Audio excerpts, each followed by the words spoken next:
সুপ্রিয় দর্শক, আসসালামু আলাইকুম। সবাইকে স্বাগত জানাচ্ছি আজকের গুরুত্বপূর্ণ সংবাদে। প্রথমেই জানিয়ে দিচ্ছি সংবাদ শিরোনাম, পরে বিস্তারিত। যদি কলিজাত দম থাকে, যদি সত্যিকার সাহস থাকে, যদি এদেশে সত্যিকার গণতন্ত্র থাকে, তাহলে আমি রিক্সা চালাই, রিক্সাওয়ালা, তাহলে আমার একটু কথা বলার সুযোগ দেব, তাহলে আমার দাঁড়ানোর সুযোগ দেব। আমি শুধু আমার মার্কানু কালে দাঁড়ামু, যদি ফেল করি তাহলে কানো দিরা উঠুমার বসুম, শুধু নাহিদ ইসলামের লগে লাগে যারা এনসিপি প্রধান হের লগে, ঠিক আছে? ওই সময় বিবেচনা করবেন কে ভাটা আছে আর কে নাই।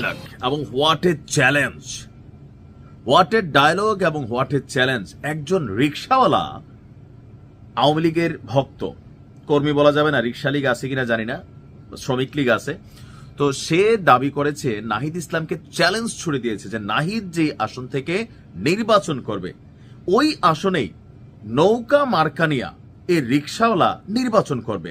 এমনকি সে কনফিডেন্ট যে ওই আসনে সে যদি পাশ না করে কানে ধরে উঠবস করবে, তবে অন্য কোনো আসনে সে লড়াই করতে চায় না, নির্বাচনে যাইতে চায় না, শুধুমাত্র নৌকা মার্কানিয়া নাহিদের আসনে যাইতে চায়। এখন তার এই চ্যালেঞ্জটার মধ্যে বাস্তবতা কি আছে? বাস্তবতা হচ্ছে নৌকা মার্কানিয়া যদি এই রিক্সাওয়ালা আসলেই দাঁড়াই যায়, তাহলে নাহিদ সে আসনে ফেল করবে।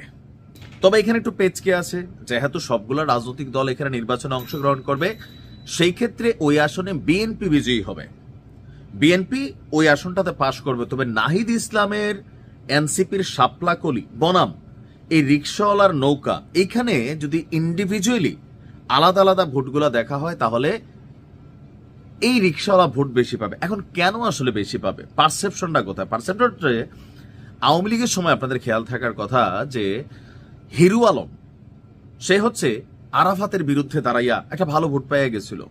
হিরু আলম বগুড়াতে তার আসনে আপনার ওইখানের খুব বাঘা বাঘা প্রার্থীদের বিরুদ্ধে দাঁড়াইয়া আওয়ামী লীগের সে ভোট পেয়ে গেছিল। কিভাবে গেছিল? কারণ তৎকালীন প্রেক্ষাপটে আওয়ামী লীগ বিরোধী যারা ছিল, বিএনপি জামাত জোট বাইধা আবার আওয়ামী লীগের উপর বিরক্ত, কিন্তু বিএনপিও করে না জামাতও করে না, তারাও কিন্তু হিরো আলমরে ভোট দিছে। একটা প্রতীকী কি বলা হয় যে ধরেন স্ট্যান্ড নেওয়া।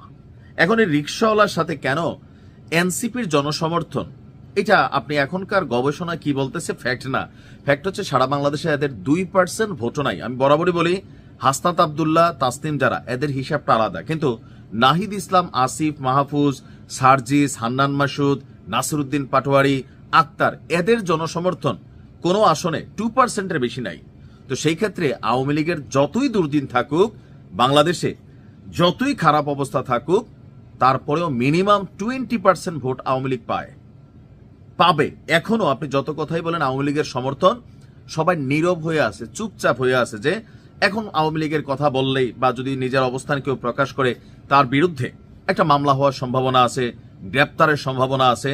কিন্তু যদি ভোট হয়, এই রিক্সাওয়ালা নাহিদ ইসলাম থেকে ভোট বেশি পাবে, মানে নাহিদ বনাম রিক্সাওয়ালা যদি আলাদা একটা ভোট হয়, এটা সে পাবে।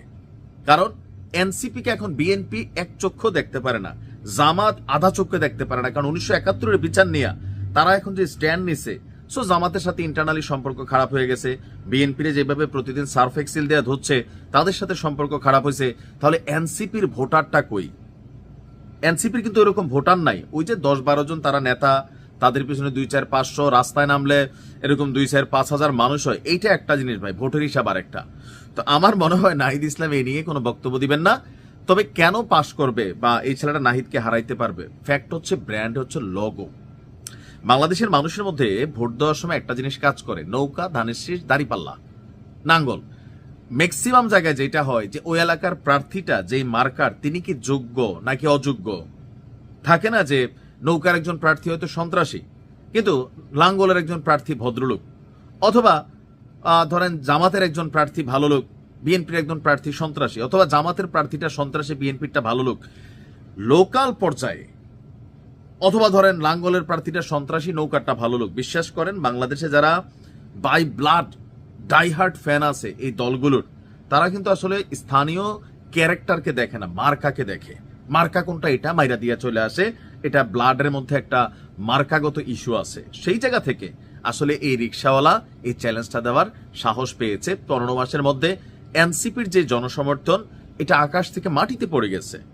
এখন বড় বড় দলগুলো তাদেরকে 2-4-10টা সিট দিয়ে নিতে চায়, এটা হচ্ছে রাজনীতি, এটা আলাদা। কারণ জুলাই আগস্ট একটা ইস্যু, সেই ইস্যুতে যে স্নিগ্ধ বলেন বা সার্জিসদেরকে বলেন কেন ডাকতেছে, ওই ইস্যুটাতেই ডাকতেছে। এছাড়া আপনার এই হাতে গোনা 2-4-5টা পোলাপাইন বাদ দিলে সারা বাংলাদেশে এনসিপির কেউ সিট সারবে?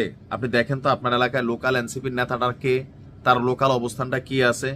হাতে গোনা 2-4 10 জন বাদ দিলে আমার এলাকায় এনসিপির কে কত বড় নেতা আমি চিনি না। কুমিল্লাতে আছে একটা ছেলে, তারা হালকা পাতলা চিনি, বিভিন্ন কারণে আলোচিত সমালোচিত, কিন্তু এর বাহিরে ওইরকম চিনি না।